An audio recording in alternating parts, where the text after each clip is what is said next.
வச்சுதான் வந்திருக்கோம். ஆனா ஊழலை நம்ம தடுக்கணும், அதே நேரத்தில் ஊழல் நடக்காம இருக்கணும், ஊழல் பண்ணவங்கள தண்டிக்கணும். ஆனா அது அரசியல் படுத்தப்படக்கூடாது. இந்த விளையாட்டை நல்லவரை வச்சு விளையாட முடியாது, வல்லவரை வச்சு விளையாட தான் விளையாட முடியும் அப்படிங்கிற தெளிவு முதலமைச்சர் விஜய் அவர்களுக்கு இருந்ததுனால தான் அருண் ஐபிஎஸ் அப்படிங்கிற ஒருத்தர் அங்க போட்டுருக்காங்க. அருண் ஐபிஎஸ் நல்லவர், அவர் ரொம்ப நேர்மையானவர் அப்படிலாம் நான் சொல்ல மாட்டேன். அவர் கரெக்டான நேரத்தில் கரெக்டான வேலையை பார்க்கக்கூடியவர் நான் சொல்லுவேன். ஏன்னா எல்லா சூட்சமும் தெரிஞ்ச ஒருத்தர், முன்னாடி இருந்த ஆட்சியாளர்கள் எங்க எதை பண்ணாங்க, எங்க விட்டாங்க, எங்க பிடிச்சாங்க அப்படிங்கிற அத்தனை வரலாறுமே அவருக்கு நல்லா தெரியும். இந்த மாதிரி ஒருத்தர் இங்க போட்டு இவரை வச்சு இந்த விளையாட்டை நம்ம விளையாண்டாதான் இந்த விளையாட்டை அரசியலுக்குள்ள சிக்காம நம்மளால மக்களுக்கு நம்ம கொடுத்த வாக்குறுதி அடிப்படையில் இந்த விளையாட்டை விளையாடலாம்னு சொல்லி தான் இங்க போட்டுருக்காரு. அவருக்கு நல்லா தெரியுங்க இவர் குண்டர் சட்டை எதுக்கு போட்டாரு, இவர் என்ன பண்ணாரு, நமக்கு ஏன் பர்மிஷன் கொடுக்காம இருந்தாரு, எல்லா கதையுமே அவருக்கு தெரியும். தெரிஞ்சும் ஏன் பண்றாருன்னா இந்த இடத்துக்கு இவர் தான் தகுதியானவரா இருக்காரு, இப்ப இருக்கிற அதிகாரி இல்ல, இவர் தூக்கி போடு, இவர் இப்படி ஊழல் பண்ணிடுவார் அப்படி பண்ணிடுவார். அது முன்னாள் முதலமைச்சர் மு க ஸ்டாலின் அவர்கள் ஆட்சியில என் ஆட்சியில வாய்ப்பே கிடையாது. நான் ஒரு சிக்னேச்சர் போட்டேன்னா அவர் அங்க இருக்க மாட்டாரு, எனக்கு அந்த கதை தெரியும், நான் பாத்துக்கிறேன். இப்ப இவர் ஊழல் பண்ணாரா இவர் சொல்லக்கூடாதா, இவர் ஊழல் பண்றத ஊக்குவிச்சது யாரு, முன்னாள் முதலமைச்சர் மு க ஸ்டாலின். அப்ப அவர் தான் நம்ம குறை சொல்லணும். இப்ப அவர் வந்து அரசோட சட்டங்களை மிஸ்யூஸ் பண்ணிருக்காரு, குண்டாசை மிஸ்யூஸ் பண்ணிருக்காருங்கிற கதையெல்லாம் நமக்கு தெரியும். பட் இவர் ஊழல் பண்ணார் அப்படிங்கிறது இப்போ வரைக்கும் நிரூபிக்கப்படாத ஒரு குற்றம் தான். சரிங்களா, இது அங்க இருக்கட்டும். அதாவது நல்லவனோட வல்லமை இங்க தேவைங்கிறது முதலமைச்சர் விஜய் அவர்களுக்கு இந்த விளையாட்டு விளையாடும் போதே நல்லா தெரியும். அதனால அங்க அவர் போட்டுருக்காங்க, வேற எதுவுமே கிடையாது.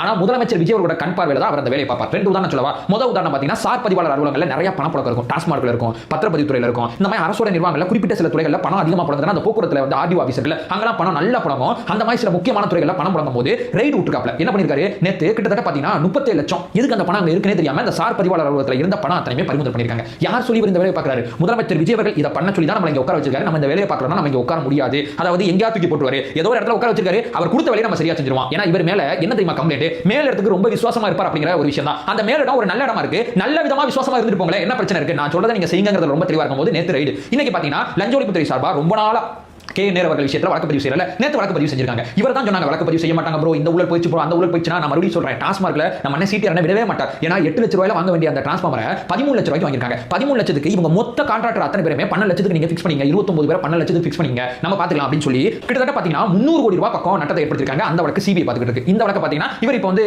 லஞ்ச ஒழிப்புத்துறை வந்து அனுமதி கொடுத்தோம், இடி உள்ள வரப்போகுது. இதுக்கு முன்னாடி பாத்தீங்கன்னா அனிதா ராதாகிருஷ்ணன் இருக்காரு, அவரை பத்தி ஒரு வழக்கு வேற நிலுவையில் இருக்கு. இப்போ இந்த வழக்கெல்லாம் இவர் பர்மிஷன் கொடுக்கலனா மேல யார் இருக்கா, முதலமைச்சர் விஜய் அவர்கள் இருக்காரு, அவர் கவனிப்பார் அப்படிங்கிறது இவருக்கு நல்லா தெரியும். அதனால